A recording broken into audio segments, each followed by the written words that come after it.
नमस्कार मित्रांनो, मी लक्ष्मीकांत डोकरे. माझ्या नवीन यूट्यूब ब्लॉगमध्ये आपल्या सर्वांचे स्वागत आहे. 2023 मधील सोयाबीन कापूस अनुदान हे आपल्या महाराष्ट्र राज्यातील सर्व शेतकरी बांधवांच्या अकाउंटला जमा होण्यास सुरुवात झाली आहे.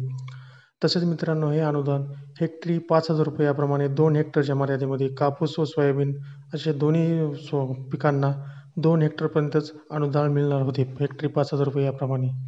तर मित्रांनो, हे अनुदान आपल्या बँक अकाउंटमध्ये जमा झाले आहे की नाही हे आपण मोबाईलद्वारे पाहू शकतो, म्हणजे त्याचे स्टेटस चेक करू शकतो. तर चला तर मित्रांनो, हे स्टेटस कसे चेक करायचे हे मी तुम्हाला या मोबाईलद्वारे सांगणार आहे. तर चला मित्रांनो, पाहूया. व्हिडिओला शेवटपर्यंत पहा मित्रांनो. व्हिडिओ हा अत्यंत महत्त्वाचा व्हिडिओ आहे सर्व शेतकरी बांधवांसाठी. तर चला मित्रांनो, आपण मोबाईलद्वारे अनुदानाचे स्टेटस कसे चेक करायचे हे पाहूया.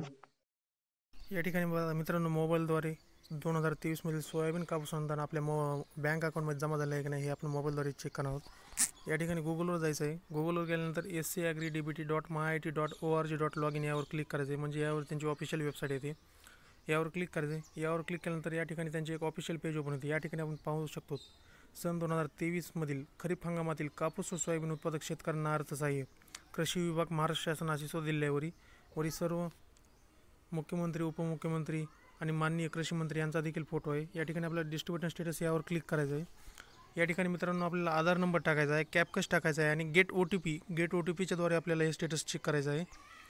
तर मित्रांनो, चला या ठिकाणी मी आधार नंबर व कॅपकस टाकून गेट ओ टी पीवर सर्च करतो. सर्च केल्यानंतर या ठिकाणी नवीन पेज ओपन झाले. या ठिकाणी बघू शकतो आपण पर्सनल डिटेल्स, फार्मर नेम पर Aadhaar linked mobile number, date of birth, gender, E पीक पाहणी डिटेल्ससुद्धा या ठिकाणी पाहता येते. ई-के-वाय-सी स्टेटस आपण कोणाद्वारे, CSC सेंटर का आपण वैयक्तिक मोबाईलद्वारे केले आहे हे सुद्धा आपल्याला दिसते.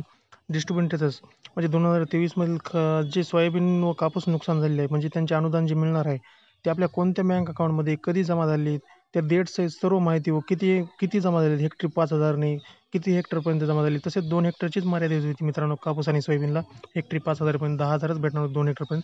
तुमच्या नावावर जर 3 हेक्टर असल्यास तुम्हाला त्याद्वारे ते पैसे 3 हेक्टरपर्यंत मिळाले नसते, फक्त 2 हेक्टरचीच मिळाली असते. ही सर्व माहिती आपल्याला या ठिकाणी डिस्ट्रीब्युशन स्टेटसवर लॉग इन केल्यानंतर अशी नवीन एक इंटरफेस ओपन होऊन या ठिकाणी आपल्याला पाहता येते मित्रांनो. या ठिकाणी मित्रांनो तुम्ही चेक करू शकता डिस्ट्रीब्युशन स्टेटस, क्रॉप नेम, म्हणजे आपण 2023 अनुदानामध्ये सोयाबीन व कापूसचा जे आपल्याला अनुदान मिळणार होते त्यामध्ये कोणते क्रॉप आहे, सोयाबीन का अनुदान हे सुद्धा आपल्याला या ठिकाणी ओरिजिन कळणार आहे. पेमेंट स्टेटस म्हणजे अकाउंटमध्ये पैसे जमा झाले हे सुद्धा कळणार आहे. बँक नेम कोणत्या बँकमध्ये जमा झालेले आहे ते सुद्धा कळणार आहे, म्हणजे तुमच्या 2-3 बँकमध्ये अकाउंट असेल तर त्या 2-3 बँकमधील कोणत्या अकाउंटमध्ये जमा झाले हे सुद्धा कळणार आहे. क्रेडिट अकाउंट म्हणजे अकाउंटमध्ये जमा झालेले आहेत.